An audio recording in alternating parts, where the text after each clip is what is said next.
মেহেকের কথা শুনে সবাই হাসতে হাসতে গড়াগড়ি খাওয়ার উপক্রম। এদিকে বেচারা নেহাল লজ্জায় এদিকে ওদিকে তাকাচ্ছে। রাগের মাথায় কি বলতে কি বলে ফেলেছে মাথা ছিল না তখন। এখন বুঝতে পারছে রাগের মাথায় সব সিদ্ধান্ত নেওয়া ভুল নয়।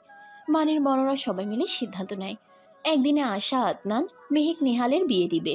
মুখ গোমরা করে বসে আছে মেহেক। রাতে ঘুমানোর সময় শুয়ে শুয়ে আগের কথা ভাবছে। ছোটবেলায় আম্মু নিজের হাতে খাইয়ে দিত, চুল বেঁধে দিত। রাতে ঘুমানোর সময় মজার মজার গল্প শোনা হতো। মায়ের কথা মনে পড়লে কেমন চোখ ঝাপসা হয়ে যায়। মায়ের কথা মনে পড়ায় চোখ দিয়ে 2 ফোঁটা পানি গড়িয়ে পড়ে। এদিকে নিহালের উত্তেজনায় ঘুম আসছে না। সে ভাবতেই পারছে না সে মেহেককে নিজের করে পাবে। তার কেমন যেন নিজেকে ভাগ্যবান মনে হচ্ছে। মেহেকের একটা ছবি বের করে, ছবিটার দিকে এক দৃষ্টিতে তাকিয়ে থেকে বিড়বিড় করে বলে, তুই তো সুন্দর কেন রে? তোকে অনেক অনেক ভালোবাসে।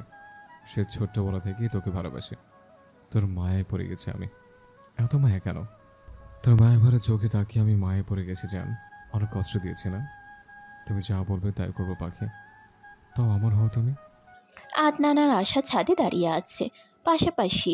আশা আকাশের দিকে তাকিয়ে আছে এক দৃষ্টিতে। আদনান তাকিয়ে আছে আশার দিকে। আদনান আশার দিকে তাকিয়ে বলে, তোর কোনো আপত্তি নাই তো এই বিয়েতে? আশা মনে মনে বলে, প্রিয় মানুষটাকে বিয়ে করতে কিসের আপত্তি? তুমি আমাকে। কিছু না বলে মিনমিন করে বলে যেন, আমার কোনো আপত্তি নাই। বাসার সবাই যে সিদ্ধান্ত নিয়েছে আমি তাতেই রাজি। আদনান কিছু না বলে আকাশের দিকে তাকিয়ে থাকে। হুট করে আদনান একটা কথা বলে ফেলে যা শুনে আশা চমকে ওঠে। মেহেক ছাদে দাঁড়িয়ে আছে চুল ছেড়ে দিয়ে। লম্বা চুলগুলো শীতের এই মিষ্টি রোদে শুকাচ্ছে। দরজার কাছে দাঁড়িয়ে অপলক দৃষ্টিতে তাকিয়ে আছে নেহাল। আর 1 সপ্তাহ পর তাদের বিয়ে। সে ভাবতেই পারছে না এই মিষ্টি মেয়েটা তার বউ হবে। ভেতরে ভেতরে অনেক অনুতপ্ত হয় নেহাল। ছেলেদের স্বভাব এই রকম যে তারা মেয়েদের দুর্বল মনে করে। মেয়েদের হাতের পুতুল পেয়েছে, যখন ইচ্ছা তখন নাচাবে, যেভাবে খুশি সেভাবে। মাঝে মাঝে খুব রাগ হয় এই পুরুষ জাতির উপরে। তারা নারী জাতিকে খুব দুর্বল মনে করে। তা না হলে নেহাল একটা সামান্য বিষয় নিয়ে কিভাবে মেহেকের গায়ে হাত তুলল। ছেলেরা মনে করে মেয়েদের মন নেই, তাদের কষ্ট নেই, তাদের ফিলিংস নেই। এক মনে মেহেকের দিকে তাকিয়ে আছে নেহাল। ভাবছে, অনুশোচনায় ভুগছে। সে কিভাবে পারল হাত তুলতে তার ভালোবাসার মানুষটার গায়ে। রাগের মাথায় যে পুরুষ নারী জাতিকে সম্মান করতে পারে সেই আসল পুরুষ। কারণ রাগের মাথায় মানুষের আসল সত্তাটা বের হয়ে আসে। সে একটা কাপুরুষের মতো কাজ করছে। আদনান আর আশা দুজনে মিলে ঘুরতে বের হয়েছে। আশা শাড়ি পরে নানা রকম ঢং করে পোজ দিচ্ছে, আর আদনান আশার ছবি তুলে দিচ্ছে। আদনান ছবি তুলতে তুলতে বলে, আর কত ছবি তুলবি? ছবি তুলতে তুলতে আমার হাত ব্যথা হয়ে গেছে। এই কয়েকটা পিক তুলতে তোমার হাত ব্যথা হয়ে গেছে?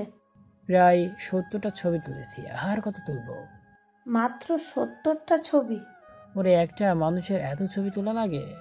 কারোর লাগে কি না জানি না, কিন্তু আমার লাগে। আশা মুখ বাঁকিয়ে বলে, বেশি কথা না বলে পিক তুলে দাও। বেচারা আদনান। সে আশার কথা মতো পিক তুলে দেয়। মেহেক রুমে বসে বসে হাতে মেহেদি দিচ্ছে। নিহাল মেহেকের রুমের দরজায় নক করে। মেহেক মেহেদি দিতে দিতে বলে, দরজা খোলা আছে। নিহাল বিছানায় বসে বলে, মেহু। কতদিন পর নেহালের মুখ থেকে মেহু ডাক শুনে অবাক চোখে তাকায় মেহেক নেহালের দিকে। মেহেককে এরকমভাবে তাকাতে দেখে নেহাল মৃদু হেসে বলে, এতদিন পরে এই নাম ডাকা শুনে অবাক হলি? মেহেক বলে, একটু অবাক হয়েছি। নেহাল বলে, আমার উপরে খুব রাগ না তোর? মেহেক অবাক হয়ে বলে, হঠাৎ এই কথা কেন মনে হলো তোমার? আমি জানি আমি যে কাজটা করেছি, তারপরে আমার সাথে কথা বলছিস, এটা অনেক। মেহেক বলে, আপনার যে রাগ, এই রাগটা আগে কমান। এমন হুটহাট রেগে যাওয়ার স্বভাবটা আমার একদমই পছন্দ না। হ্যালো বন্ধুরা, কেমন আছেন আপনারা সবাই? গল্পটির পরবর্তী অংশ আপলোড করা হবে আগামীকাল।